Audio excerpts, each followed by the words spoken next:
Security is tight across New York City as former President Donald Trump prepares for his historic arraignment. He is set to appear before a Manhattan judge tomorrow morning. Alexis McAdams joins us live from New York with much more on how the city and the former president are both preparing. Alexis? Brian, Hannah, yeah, we saw a very big police presence here in Lower Manhattan. You can see some of it behind us here, but really there's been more media than protesters here, which was also expected by some city officials. They say they have it all under control, but this all comes as the former president is now here in Manhattan, staying at the Trump Tower, and has just added yet another lawyer to his legal team.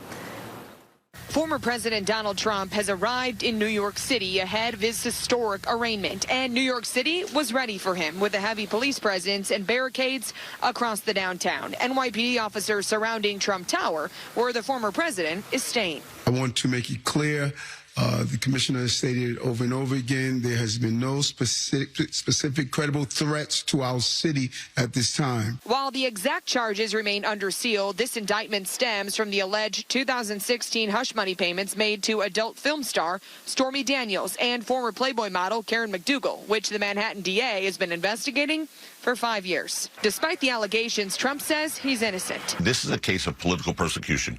Had he not been running for presidency, he would not have been indicted. Trump's legal team has vowed to fight the charges. On Monday, the former president also hired a new defense lawyer, Todd Blanche. As the former president gets ready to face a judge, his supporters get ready to rally in New York in a protest organized by Congresswoman Marjorie Taylor Greene and New York's Young Republican Club. While there may be some rabble-rousers thinking about coming to our city tomorrow, our message is clear and simple. Control yourselves.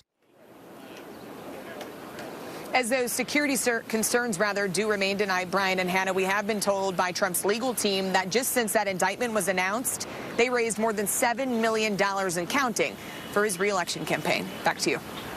Now, Alexis, what do we know about what exactly will happen inside that courtroom tomorrow?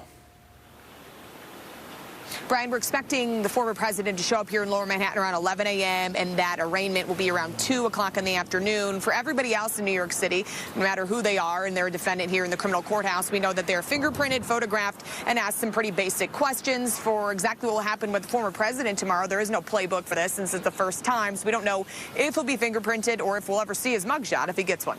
Brian?